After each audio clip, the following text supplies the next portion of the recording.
So, um, just let me give you a quick introduction to Joe Lange and what he's going to be talking about. Um, it was probably a year or more ago that I first read an article, I think it was in Canary Media, about the sustainable energy utility that uh, the City of Ann Arbor had created, had developed. And I only skimmed the article. I read it way too quickly. And I mistakenly thought that it was an article about Ann Arbor creating a municipal electric distribution utility, a muni. And I was not interested when I thought that, because although in Connecticut we have, I don't know, by different counts, eight, six or seven or eight municipal utilities, I don't think that there's much chance that there'll be others created anytime soon. But luckily, I read another article later and read it more carefully and thought, this is actually very real. This is a sustainable uh, energy utility created to develop and maintain a thermal energy network. It's one ownership model, and it makes sense here in Connecticut. It can. Not everywhere, but there are a few municipalities in Connecticut where I could see this happening. Maybe Manchester, maybe Wyndham, Branford, Groton, all have possibilities, and I haven't really talked to even half the people, the municipalities in Connecticut, not even a tenth really. So I think this is very relevant to what we're trying to do here in Connecticut. Uh, Joe is as the slide says, a senior energy analyst. He is an employee of the City of Ann Arbor in the Office of Sustainability and Innovations. I'm going to let him explain more about what he does and his position there. But at this point, I'm going to turn things over to Joe. And by the way, I want to thank everyone for showing up, and I really appreciate you being here, and I appreciate Joe's willingness to give a presentation. Yeah, like I said, thanks all for being here and thanks for having me out. I know I see some familiar faces here, so good to see you again and welcome to a similar thing you might have already heard, but for all the new folks, hope this is exciting and helpful for you. Like you mentioned, my name is Joe Lang. I'm a senior energy analyst with the City of Ann Arbor's Office of Sustainability and Innovations, which is certainly a mouthful. And just the one thing I will note as we're going through, and I will touch more on as we go, especially the sustainable energy utility. The sustainable energy utility is coming out of the City of Ann Arbor. It is a municipal owned utility. I still work for the Office of Sustainable Innovations. I don't work directly in the sustainable energy utility. Currently has one employee, our executive director, and we're working on building that up. So just note, if we get into the weeds on some of the stuff, I might not have specific answers for all of those, but I can certainly get you connected to the folks who do. So starting off, here in Ann Arbor, we have what we call our A20 plan. And what this is our community's commitment to working towards equitable carbon neutrality by the year 2030. This was passed by our city council back in 2020 with a unanimous vote. And ever since then, this has been something that we are working for in every asset of everything we do. My job is entirely built out of this plan and working towards this plan, but it also influences everything that we do as a community, and it kind of is just the basis for everything that we do. So I won't get into everything about it because that would be a whole another conversation with it. But one of the things that was really important as we were starting with this plan again was talking about how can we equitably decarbonize. And when we were working on that originally, we started working with some of our community collaborators and trying to figure out, hey, how can we start that? How can we live up to that name? How can we live up to that goal? And we started that by working with one of our community collaborators called Community Action Network, or CAN, which I'll refer to them here.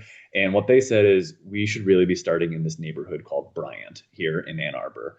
And for kind of a sense of what that looks like and why, so this is a relatively small neighborhood, all things considered, here in Ann Arbor. There's about 262 homes in it. For context, we have about 50,000 housing units in Ann Arbor, but you can't quite tell by this map, but this is on the southernmost portion of our town. Right above it, if you can see my cursor, is actually an interstate, and right just off to the east of it is actually a capped landfill. And within this neighborhood, we have it's one of our more diverse neighborhoods, and also a neighborhood that has a fairly high population of folks with lower incomes, and about a third are classified as energy cost burdened, which means they're spending more than 6% of their income just on energy costs. Some folks we've seen spending up to 20, 30% of their income on their energy costs.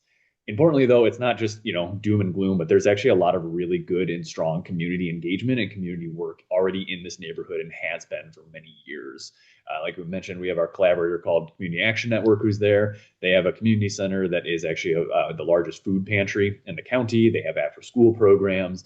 They have like just community building events, community trust building events, and also like other things like how do you put a will together? How do you prepare for, generational wealth as you go? And so all of these things just went to show this was a neighborhood that can continue to use help, but also has really strong work already happening in the community.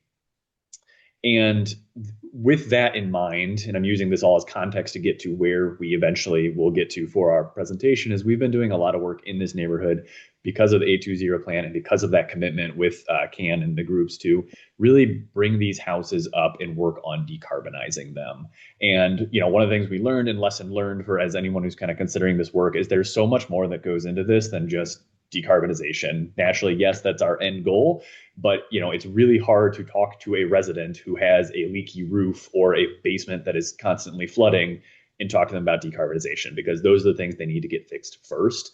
And so that's what we've been doing over time, is through a couple different grant programs that we've gotten from different sources like state and federal funding, as well as some philanthropic funding, to be able to go through and start fixing these homes up, be able to do things like encapsulate crawl spaces, adding insulation, adding in, fixing doors and windows that need it, and adding solar panels where we can, and more will be coming there, as I'll touch on later. But as we were going through this, one of the things we really learned as a city here is the heating and cooling is the hardest part. Insulation is never necessarily easy, but we know how to do it. It's pretty simple. You do it, everyone benefits.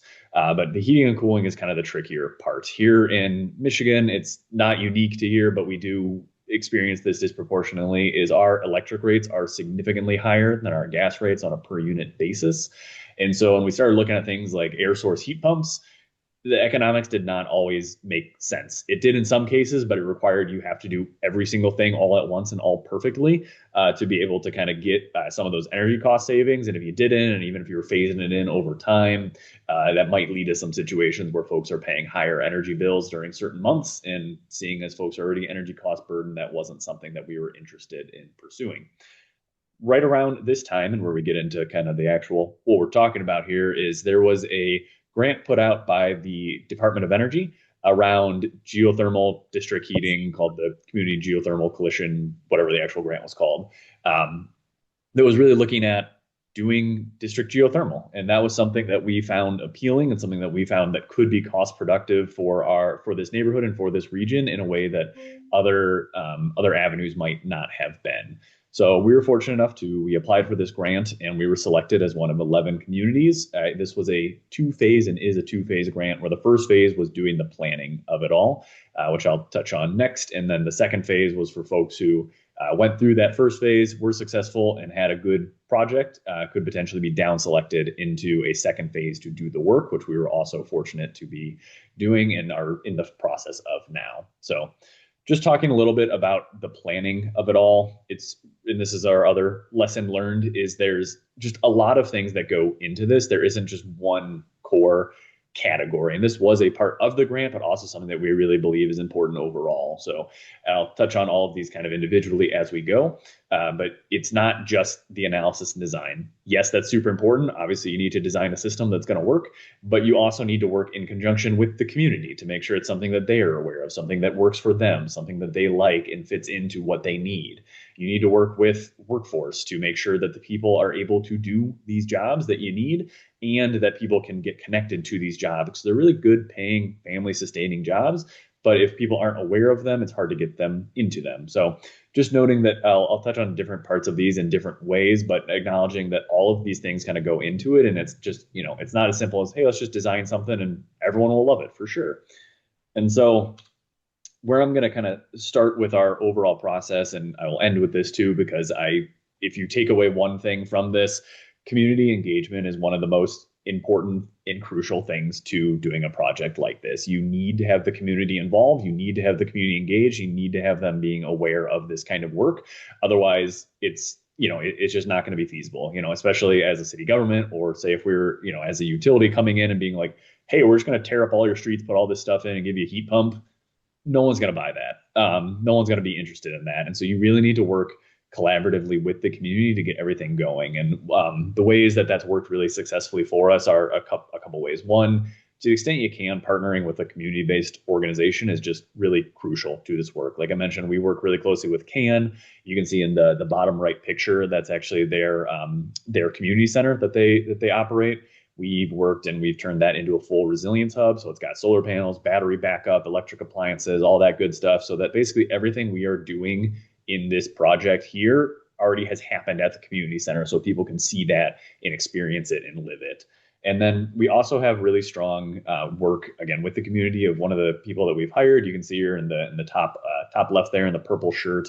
Her name's Crystal Stewart. She is an employee at CAN who has been hired through this grant and several others, but she's also a resident of the neighborhood and works there and as their community outreach director. And so having someone who lives and works in the neighborhood to be able to do all this engagement is just really, really crucial because she's their neighbor. She works with them. She knows them. She knows what these people knows, folks in the neighborhood care about and want, and are able to incorporate that then into our work.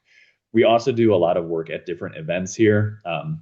One of the things that we found to be really successful is incorporating into existing events. If you sit out there and just from day one are like, hey, we're going to talk about geothermal. I don't know what that is. I'm not coming. But instead, if you go into their existing events, like kind of one of the pictures in the middle bottom area, they have a community cleanup every year where we rent dumpsters to be able to throw out some larger items that they might not be able to realistically throw out. And so, we're there, we're helping people do that. And at the same time, we're out there talking about things like geothermal. And we do that at other events. They have a back to school barbecue. This month, they're having a swap day that we're going and we're working at. And all of that allows you to then invite them out to some of those bigger conversations where you can really talk about what does the system look like? What design is interesting to you? And obviously, they're not going to know all the ins and outs of the mechanicals and whatnot, but they're able to help with this is the level of disruption that we're comfortable with. This is what the layout of our home looks like. This is what we would need to do to be able to get there. And all of that really helps the project overall. So I'll always start and end with engagement is crucial to anything that you might be doing. I'm going to go semi-quickly just through the design of this all, just of kind of how we went through it, but I'm happy to dive into more details. Again, I'm not an engineer, so if you got really technical questions, again, I can get you connected to those who know more. But essentially, the core phase of what we look at is, again, public engagement throughout to get some of this data, but really starting off at the beginning, analyzing what data we already have and what information we have, putting that all into a model with that data to be able to see, again, what types of demand we have, what types of loads we would need, and then start integrating all these different systems that would fit into it before getting to a final, this is what the design would look like, here's how much we could be saving in terms of cost and greenhouse gas emissions, and able to turn that then into the actual system design. So like I said, getting existing data is really important, and it is also can be very difficult. One of the things that we did as part of the work that I talked about earlier is we created an energy assessment with members of the community. And so we had been doing a lot of that as we've been going.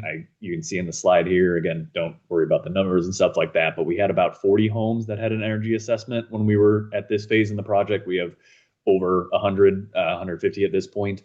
But we were able to take their actual, seeing all of their data from their home of what their hourly electric loads look like, their daily gas curves looked like, and begin to just kind of get a better picture of what the actual performance of homes looked like in the area.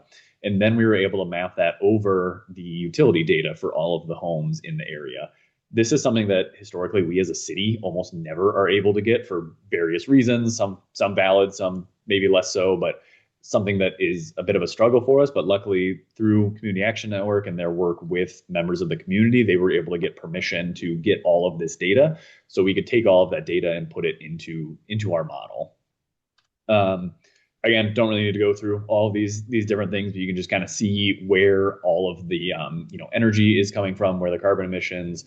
I'll show more kind of as we go, but what we're looking at in this area are some of the homes in the neighborhood. There's the community center, and then there's also a couple other buildings that include an elementary school, a county building, and then some of our fleet services and some staff buildings from the city side. What we kind of did again is we broke down the groups of homes and buildings into kind of like who are the best performing ones, what are the average performing ones, and what are the worst performing ones, just because we know that we have a wide variety of them. And then we started mapping in what would happen if we do different measures. So like I said, we'd already been doing a lot of weatherization work. So that was one of the things that we started with because we were doing that. We wanted to see what that looked like. Then we wanted to see what happens if you're doing geothermal using just kind of some standard modeling, and then what really happens when you combine those. And it's really important. You can kind of see again, don't get too caught up in the numbers, but as you get further down, you get over to the right-hand side, that's kind of when you combine everything. And what this was helpful for us to see and helpful for others to think about is, again, you can't really just go in and just do geothermal. I mean, you can. It's just going to be more expensive in the long run because some of these homes you can see are perform fairly poorly just from an energy use perspective. And when you're doing that and then you're thinking about geothermal, which can already be expensive upfront, that just makes higher upfront expenses because you have to have more boreholes. You have to have bigger units inside the homes. And so by doing this, we were able to show that, hey, while it might not be exactly in the scope of the specific grant we were looking at, if we do things like insulation and air sealing and those other energy efficiency improvements, that makes the economics better overall for the geothermal project on that end. So something to think about as you're going. Naturally, it has more cost and more complexity, because you're working across potentially different contractors, different grant programs and whatnot. But it is something that has a benefit because this enabled us to shrink our bore field by a decent bit, as well as knock down cost on the actual the in-home heat pumps because they didn't need to be as big because the load ended up not being as large. Similar kind of story as we just talked about the carbon of it all. Naturally, the less energy using, the less carbon you emit from all that. So kind of same story there. And then the last similar component of that is we've also been really looking closely at solar in this neighborhood. We have done an analysis of every home to see what their potential or their solar potential is with local contractors. And this also comes into the bigger picture because, naturally solar is really good and great because it is essentially free energy outside of obviously the cost of the panels. But it really comes into play when you're talking geothermal, especially because when you switch to geothermal, that is using electricity and the solars can then power the individual units there. Here in Michigan, we have I'm sure other places too, but we have a requirement that you can only put as much solar on a roof as recently updated to 110% of the energy usage of that home. And so in some cases, you only put a few panels up because you don't use that much electricity. But then if you have geo, you can have more panels, you can have more powered by that, and you can have more savings as you go. So again, something that is beneficial in the sense of it all pairs together. Yes, there is more upfront cost because you're adding, solar panels in addition to everything.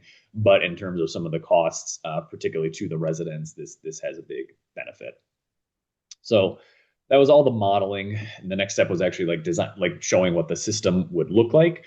And this is the big picture of it. I'll talk through the small picture as we go. I just rough level setting of it. Essentially the stuff kind of on the northern portion, that's where the homes are and the elementary school.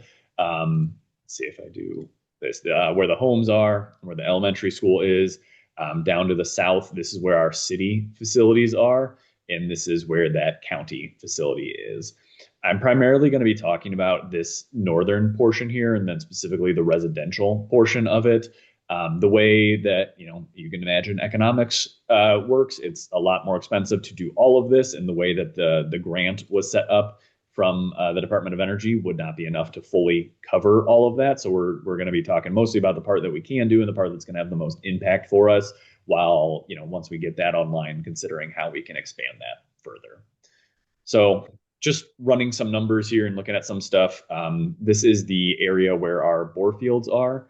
This is a city park, and then the bottom part is a part of the elementary school. And you can just see some of the numbers on wells and stuff like that here. And when we were talking without doing that weatherization, we probably would not have been able to fit everything in here. We didn't have enough space for enough boreholes without doing some of that weatherization work. So that really helped us actually able to fit on this site and again save money in the long run with that.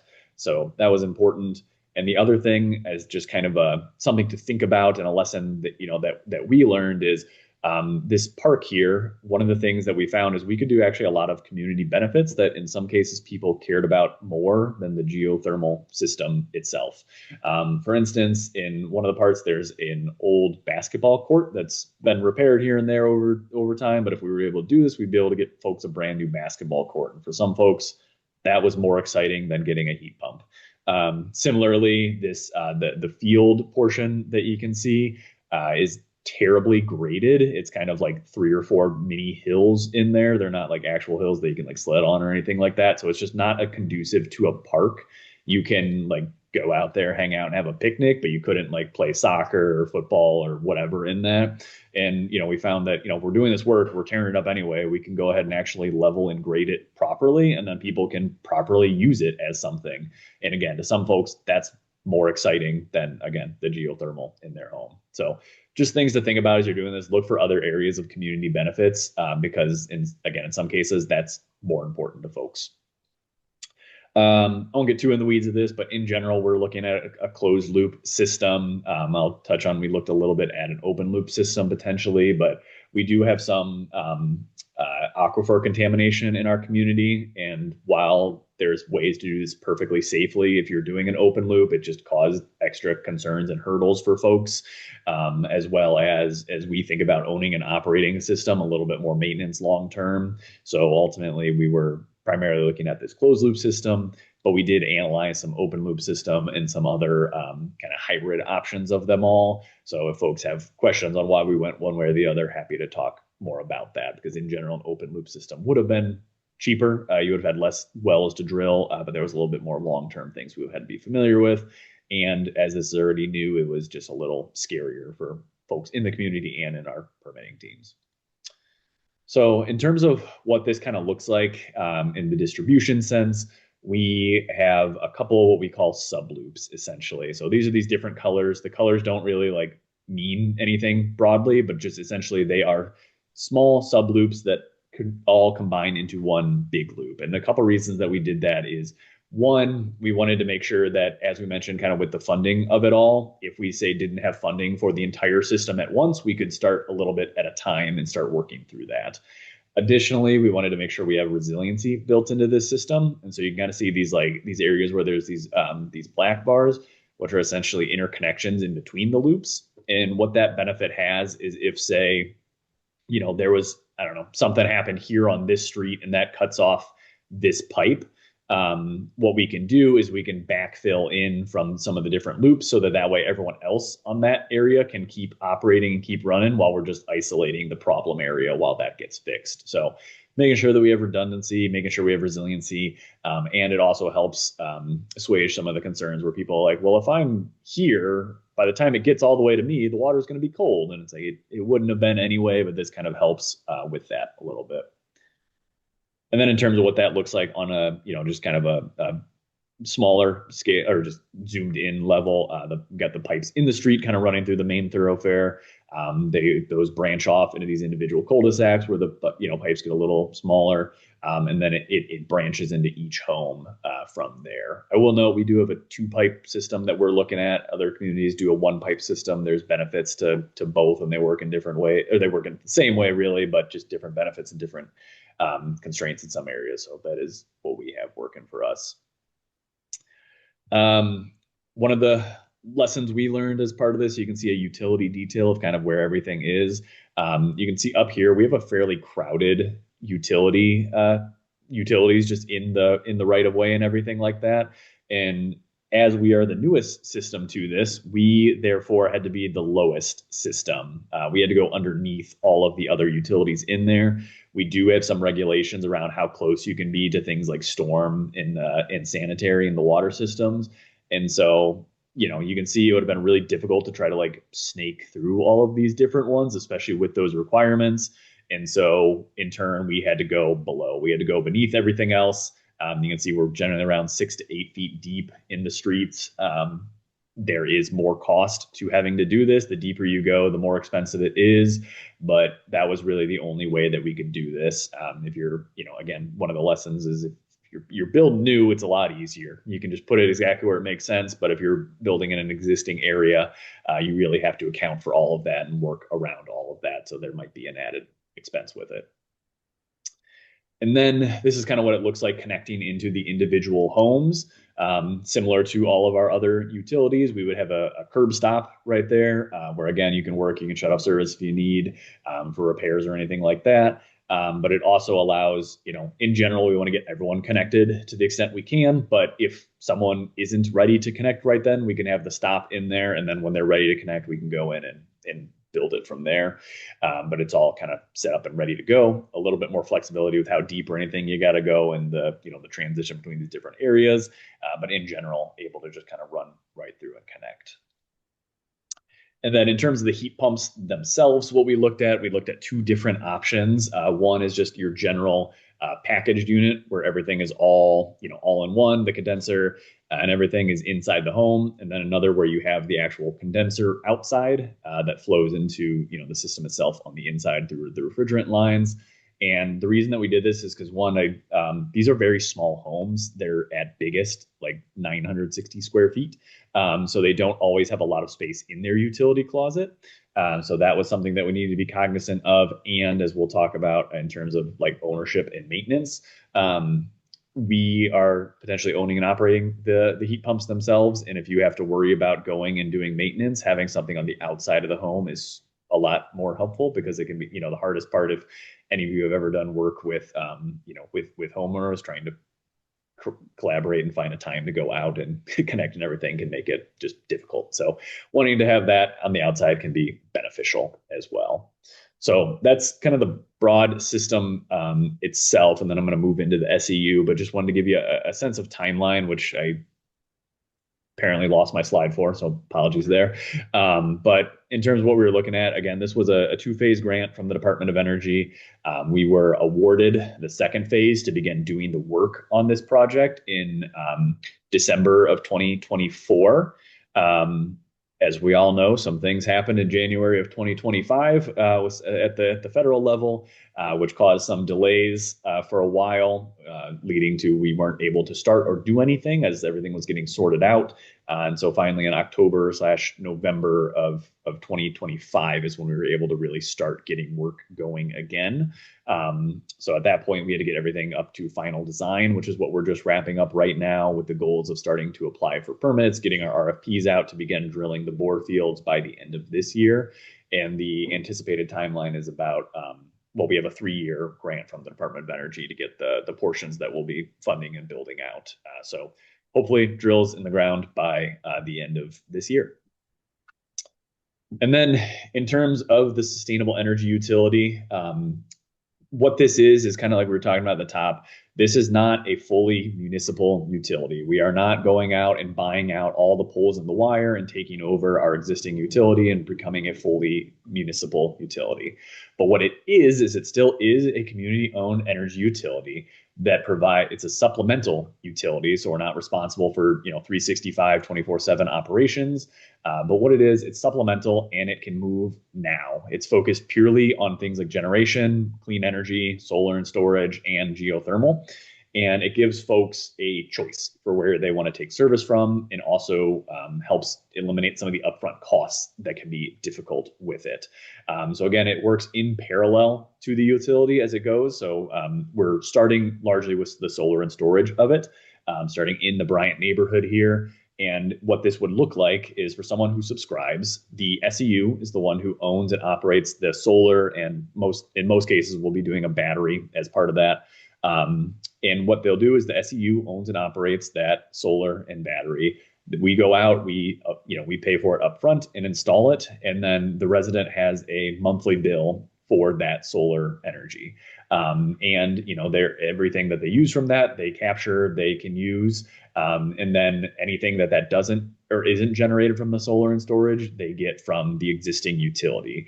But because they have that solar and storage first, it's upfront. It reduces how much they're pulling from the grid, and so even with that, that monthly charge that they have for it, they have a lower energy bill because of how much less energy they are using and having to pay for to the grid.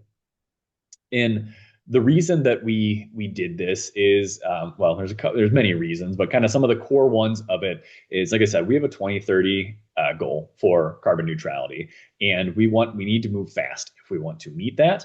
And we know that this can be difficult and slow and expensive. And so across all of the different sectors, if we're talking residents, solar can be expensive. Geothermal can be expensive. It can be hard to afford. And through this kind of model, we are able to do this more quickly because we can finance it, we can fund it, and that then they aren't having those large upfront costs or dealing with some of the potential predatory sales schemes we have seen that are selling financing more than solar, for instance.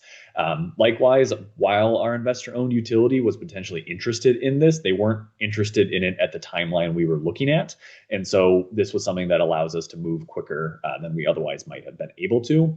Likewise, as we were talking at the top, some communities are interested in municipalization. We have a vocal contingent within our community who is interested in it. But from what we saw, that could take us over a decade and potentially up to over $1 billion to do. And that would be just getting everything as is, which is past our timeline, past our budget, and not something that would have made sense right now. It's something we might explore later, but not something that was feasible for us at the time and at the speed we were looking at. Like we said, it helps more people have access to this. They don't have to be responsible for the upfront costs of solar, of geothermal, but rather able to kind of do it in a way that it makes more economic sense for them. It also enables us to get more reliability and less strain on the grid by having more solar, having more batteries. We've had a lot of power outages here for extended periods of time. So this gets more people connected, more people able to operate, and again, reduces how much energy and load that we are adding to the grid that's already becoming more and more taxed as we go. But most importantly, again, it lets us immediately invest in our clean energy and let us get going, which is really exciting. Again, similar in terms of timelines, this was established by the voters back in 2024. Again, wild election period, but at that time we had 72% of our voters voted for this.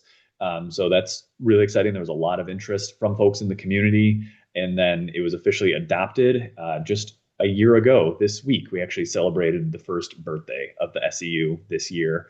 And this week is actually the first week that we are going out and installing solar and storage in the community. It's happening in the Bryant neighborhood. We're working to get up to 100 to 150 homes getting that solar and storage right now. And then as we go, this will be the owner and operator of the geothermal network that we're looking at. And it will also be, we're also investigating other areas potentially to get this kind of going. So it's a really exciting opportunity. This was very high level. I'd love to talk more about it as folks have questions and dive into it. Again, I might not have all of the specific details, but I can get you as much as I can and connect you to the folks. And even if you want to talk more about how we got to this, would love to. But what I just want to close out my presentation with, like I said at the beginning, I will end with this. You got to work with the community to do these kind of things, both for the geothermal, as we were talking, and then also for the SEU. We did so much community engagement. We were constantly out. We have events almost every week, if not every day in some cases, to get people familiar with it, get people aware of it, get people's questions answered, combat misinformation, learn from people to improve what we were doing kind of going forward. So just engagement. If you take away anything, you need to do engagement. That sets you up for success for everything else. So I will stop there. I'll turn it over for questions, just noting these are the core groups we worked with. Again, thanks to the Department of Energy for the grant for this. But these were some of the our collaborators. IMEG is the one who did our system design. We worked closely with UA Local 190, who led our workforce development and is leading our workforce development that I didn't touch on too much, but we'd be happy to talk more about. And the Community Action Network, who leads our engagement and all the great work happening in the community. So I will stop there and would love to hear what questions or thoughts y'all have. Well, that was excellent, Joe. Thank you so much. I I would suggest that people raise their hands, use the raise hand function and then we'll recognize you. And people who put questions in the chat should probably do that. Let me start with the first question, with my first question, which is, so what percent of participation is there in the Bryant neighborhood of the homes that the pipes are going by? And a second part of that is, what is the thinking about what will happen to the existing gas pipes after there's a certain level of participation? Yeah, so we're working on, like I said, the way that the grant worked was you had that first phase to get you to like 80-90% design, and then the second phase is to get to fully 100% design. And I just mentioned that because we're finalizing exactly which portion of the area that we're able to fund. Essentially, what we're looking at is during this first phase with this grant, getting to about 100 homes is the goal. And that's just because of the way that the first chunk of funding works. Our goal is to expand beyond that as we go, but it would be about 100 homes. And from there, so far, again, we're finalizing which exact route that we're going through. We've had a lot of interest from folks in the community. Before we even knew whether we were funded, we had about 60 residents who said, "Yep, we'll take service day one." We just got to figure, as long as the costs are, less than their current bills, which everything we see would. And so we're working on just right now, once we finalize exactly which homes that would be a part of that initial loop, then getting folks subscribed from there. So I don't have exactly what the answer is, but the goal would be we would want to get about at least 80% of the people on the area that we're working through. Is kind of what makes sense financially. Was there a second part that I missed? Oh yeah, the gas lines, what would happen from there? Yeah, up until the point where there's no one left on gas, there will still be, those pipes will be in the ground because there might be people in there who still have service one way or the other. We're trying our best to get the stoves out of there, but some people will still have them. And so for now, those pipes are still going to be there in the ground. Long-term goal would be that that's not the case, but that's reality we're in right now. Great. Bernie. Thank you, Joe. Great presentation. Lots of questions. Following on Peter's, if I'm one of the homeowners that gets in, do you take out my existing heating system or do you leave it? And part two of that question is, if I join this SEU, do I get a separate bill from the SEU and one from the whatever you want to call it, the legacy utility? Yeah. So yes, that would be our plan, would be to take out some of the existing infrastructure that they might have, largely because from everything we've seen and that we know, the geothermal can provide 100% of their heating and cooling. So there's no need for that backup in there. And that would just be part of our scope of going through that. So that's our plan and that's our goal for areas where we'd be doing this. And then, yeah, the second part is, yes, the homeowner or businesses could also do this. Just we're focused on this area where it's homeowners. You would get two bills. So you would have your bill for the sustainable energy utility you get, and then you would have a bill from the existing investor-owned utility that has the amount that they're taking from that. And the way that it works, we're finalizing the numbers right now, but we're able to do flat rate billing for these different services for the SEU portion. I've got a whole lot of ideas around that or the struggles that it took to get us to that level. But we were able to do that. And then, the part that fluctuates would be their, existing bill or the bill from the investor-owned utility. But naturally that bill would be going down fairly significantly because of what's being offset by the solar. Dan. Yeah, thank you for your for sharing your experience. I had a question about the initial data acquisition phase. You mentioned that a fair number of homeowners shared or gave permission for you to acquire the data. Was that from the homeowners directly? Did you go out and ask them for 12 months of bills, or did they give you permission and then you could get the information from the utility? How did that work?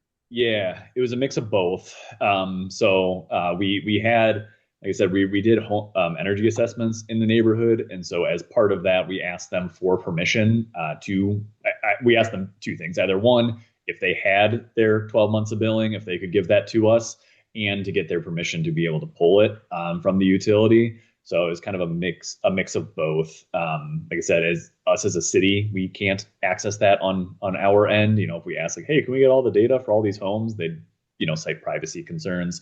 So we would not be able to do that, but being able to do that and getting that homeowner permission enabled us to get that data. And so it was primarily through those things like those energy assessments and just tabling at different events of saying, hey, are you interested? Can we, if so, would you like to give us permission to be able to get that information? I see there was a question in the chat. Are batteries deployed at the home level or at a higher level? Yeah, Neighborhood they're at the home administration. level, and that's primarily kind of how we're starting with the SEU is at kind of at the home level, just starting off solar and storage there, and then as we get more density, the goal would be to do microgrids where folks are connected to each other. Similarly with the geothermal work of as we go, obviously homes connected from there, but kind of as we're starting up, it's largely at the individual home level, which tended to make the most sense for what we're able to do. Was the SEU conceived of before the geothermal? In other words, would it have come into existence just to do the solar and batteries? Yes, it was that, and that was before and was the driving mission even as we went. Naturally, geothermal is going to be part of this, but our especially big initial push, as we're talking like broad sense of getting the SEU up and running, the solar and storage is the first priority there. And you told me on the phone when we talked that when you started into the decarbonization project for Bryant Park, um, you were not thinking about geothermal. It's more like as you looked at the options, geothermal seemed to be the best way to go about it. Do you want to expand on that, or do I just have that Yeah. right? Yeah, like I said, yeah, I joked, yeah, both Peter and others, like, yeah, 4 years ago, I didn't know what geothermal was. And now here I am telling people how to do geothermal, which is kind of crazy. And, again, I'm not an engineer or anything like that, but yeah, that is just kind of how we went. We know and we've seen over and over again that, gas furnaces and gas appliances in the home is just incredibly unhealthy. It's unsafe, and it's leading to, climate degradation around that. So we want to make sure that we can get off of gas where we can for all those different reasons. And like I said, the way our gas and electric rates are, things like air source heat pumps can and do make sense in some cases, but it doesn't everywhere. And so that's something that we didn't want to potentially burden people with, if even if it was improving health and safety and climate and all that. But if it caused bills to go up, it's not something that we're interested in doing for this neighborhood specifically. And so geothermal is the one that ended up making more sense economically from that end. It wasn't always a slam dunk. There's a lot of different things we got to go through. As probably anyone who's been to a conference anywhere around geothermal, and especially things like district geothermal thermal energy networks, some of the early movers, it's going to be more expensive than it might be once we get to kind of more market acceptance, just because some of the things we have seen in some of our quotes and such that we've gotten people like, I've never done this before, so I marked up my costs several times. So, just kind of working on that, getting people familiar with that will kind of help in the long run to make it even more affordable. Yeah, I think both all of that is really significant. The fact that you actually were not looking for geothermal, but it found you when you were trying to solve a problem. And then also, I think this whole issue of that there are so many engineering and contracting companies that don't really know how to do it, and so prices are higher in part for that, and that would change. So I see two. Is that you, Deb, with your hand up? Right. No, that's Peter, Bernie. that's me. I think I my internet went down. That's why I'm not on camera. But and I think came in. I think the batteries are deployed at the house level. That's But I correct. did want to ask. It seems like the SEU is offering three services: solar, battery, and geothermal. Is it in each case, does the SEU own the asset and you sort of have like a PPA? And if I have solar, battery, and if I have all three services, I pay a higher amount, right? Whereas if Peter only has a battery, for example, he would pay a lower amount. That's right? Correct. You would only pay for the service that you take, and they'll Right. all be flat rates. Again, I don't have the exact rates on it, but yeah, basically each month you would pay a certain dollar amount per that service. And like I said, we're finalizing what those rates are, but it'd be dollar amount for the solar, dollar amount for the battery, dollar amount for the geothermal. Thank you. Great. Mark. Yeah, and my apologies if you covered this, but I'm wondering when you were initially setting this up, or even the early design stages. I think I heard you say that you were interested in doing. I think it was you're interested in doing things. It may have been geothermal. I think faster than the utility wanted to, so you sort of took things into your own hands. So I'm wondering, what were there obstacles with creating this parallel thing? Did the existing utility put up any kind of roadblocks, or were there legal conflicts or franchise issues? It seems like if we were to try to do something like that here, I just kind of assume we would get all kinds of people saying, no, you can't do that. We only have one utility. I'm curious how that all worked. Sure. So yeah, a couple different things and different spots of it all. This is legal in Michigan. I don't know how it all works in different areas, but this was something that, as we were having some of these discussions, this is something that our lawyers went through. And while yes, there is the ability for utilities to be monopolies and things like that. Municipalities are always granted the ability to provide service in Michigan. So like I said, I'm not sure exactly what that would look like, but that was what we found. So it's legal, good to go. We technically didn't even need to go to a vote of the people legally. We could have just done it. So had we so chose, but we decided that was something important if we were going to be doing something on this scale. And like I said, 72% of people who voted in favor of it, which was great. We largely did not have pushback from the local utility, and I think there's two reasons for that. One, kind of like I mentioned, there is a fairly vocal group who wants to do full municipalization, which obviously the utility would fight tooth and nail to do. And so this is an alternative where there's not that. We are not taking over their assets. They are still serving the community. And they're still able to have their gas and electric here in the community. And then second part of that is their loads are strained. They have a lot of capacity and a lot of more capacity coming online. This was before all the big data center and all that kind of stuff, but now that's here too. So hey, and this has the ability to help offset some of their what they need to meet, so it can reduce some of the load on their grid, and so there is a little bit of a benefit there. So I think those two things kind of working in conjunction with each other were beneficial. And then the other kind of parallel thing to it all, I didn't talk about it, but could go into it more if folks are interested. We did renegotiate and renew our gas franchise into what we call a sustainable heating franchise this year, or not this year, 2 years ago. Our electric franchise is in perpetuity, but our gas franchise was something that needs to be renewed every 30 years. And that was coming up for adoption next in 2027. And so we renegotiated that franchise. We turned it into a 10-year franchise instead of a 30-year franchise, and called it a sustainable heating franchise because it has aspects. It has a climate action plan that we both commit to, and we have to work on and update every 2 years. And that's led to different things like, coordinating our utility work where we're doing it. They're putting in funding to help do energy efficiency work and rental housing. And they're committed to learning with us as we go around geothermal. So they committed to at least bidding on the project to at least do the distribution work. For instance, it's not a guarantee they will win that bid, but that they would commit to placing a bid for that. So that way they can continue to learn along with us with the goal of, potentially being able to do this in other parts of their service territory. So it's a collaborative relationship. It is often a contentious relationship at times. We still intervene in rate cases and push back on all the different things they're doing. But we do work together collaboratively to get some of these things done.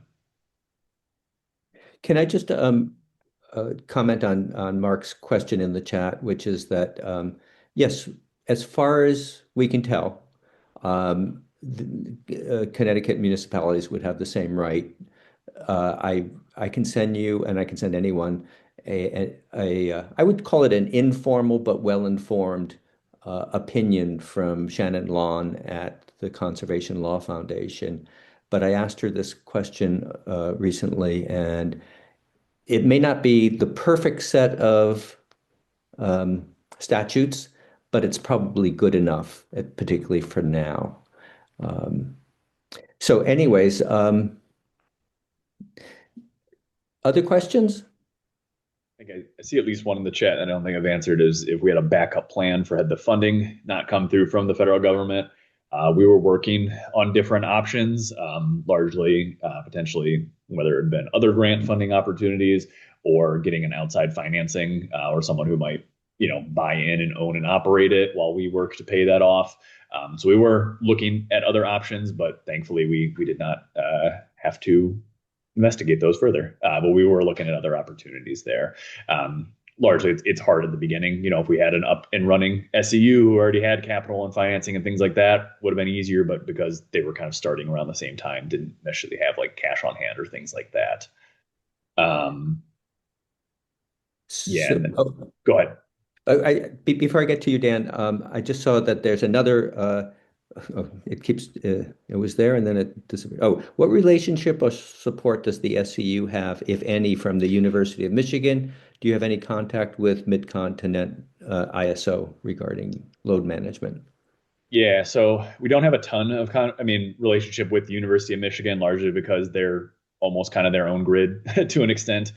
We now have the capability of doing potentially load sharing and things like that with them that we wouldn't have had before. I assume this is similar in other places, but you can't do anything that crosses property lines if you aren't a utility.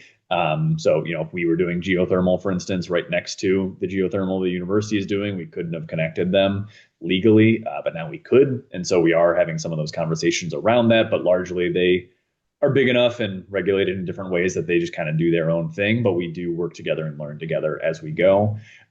We have not had any contact with the Mid-Continent ISO as far as I'm aware, largely because at this point in time, we don't have offsite distribution or anything like that. We have, it's the solar and the storage on the home, and it goes right to the home. In a longer term sense, we could potentially have, microgridding and things like that, but we don't get to the level where we would need to have that kind of regulation or oversight with that. And before I get to you, Dan, and then but you said you can't cross property lines. I've heard that before, but it looks like you're crossing property lines. We can now. Left and right here. We couldn't before. Yeah. So just to give incredible how our system works, if you are not a utility, you cannot cross property lines. Now that we are a utility, we have that ability. But yeah, so in one of the ways that this really came up, and we're like, wow, we own a fire station that is right next to a park and an ice skating rink. The property lines are right next to each other, but they're considered two different property sects. Even though we owned both properties, we couldn't have connected them together because that crossed property lines, even though we own both properties. But now that we're a utility, that doesn't matter. We can do that. It's all good. But before that was the struggle. Well, I hope it feels good being a utility. Yes. Dan, and then I'll get to Mark Bowman. Yep. Maybe I missed it, but what is the total cost of the project and how much did the DOE grant cover it? And what other sort of incentives or tax credits were you able to access? Yeah. And so that's kind of, and I didn't mention it just because we're getting to exactly which part of it we all have. If we're talking about the entire system that we knew we wouldn't be able to afford through this, that'd be about $50 million. And that's inclusive of, all of it. So that's all of the work, all of the labor, the in-home and in-unit conversions, things like that. Just the neighborhood portion to do the full thing is somewhere around 30 to 35 million. And then what we were targeting for here, and again, this part's the subject to change, we're kind of finalizing, is the 100 homes or so. We would do the bore field big enough to be inclusive of the entire neighborhood, and then about that 100 homes, and that's somewhere around 20 to 25 million. We're working on exactly what that's going to look like. The DOE grant is we were awarded up to $10.7 million from them, but we have to match whatever it is. So if we're taking that whole 10.7, we need to bring 10.7 as well. We can include things like this. This still does qualify for the geothermal tax credits because it's a commercial system. So we can include that in our match, which is we certainly will do. And so there'll be more of that as we go. In terms of, because of, again, we are a utility, we can do bonding, financing, whatever it is to kind of, to get the rest of those dollars. And that's how we'll be funding that portion. We're pretty much at 1:30, but I'm going to take one more question from the chat. It sounds like you did do this, but did you do a formal feasibility study, and were those probable costs used in preparing the grant application? And who is responsible for monitoring costs during installation? Yep. So yeah, that was, like I said, it was a 2-phase grant. So the first phase of the grant was doing the feasibility study, essentially. So it was doing the feasibility study and the design of it. And so that was that first portion of the grant. It took about a year to do all of that. And then it's a little bit of everyone in terms of monitoring costs and things like that. We are, we have our engineer who's contracted, and then we're working to bring on, general contractor who will be responsible for all of that kind of work. And so then just coordination between them all. Ultimately, we are the ones who are overviewing or overseeing and monitoring all of that. But ideally, you got the general contractor who's responsible for the day-to-day of it. Well, does anybody else have a question?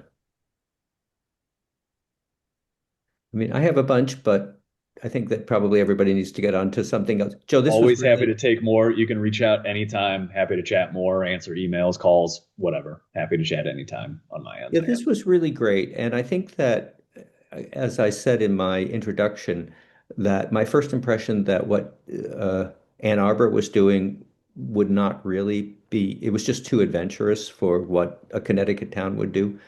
I completely disagree with that now. I think that what you're doing makes so much sense. And it was great that you got the DOE grant, but maybe other towns here can do it. But I think this is very applicable to a variety of municipalities in Connecticut. So thank you very much. Thank you. Like I said,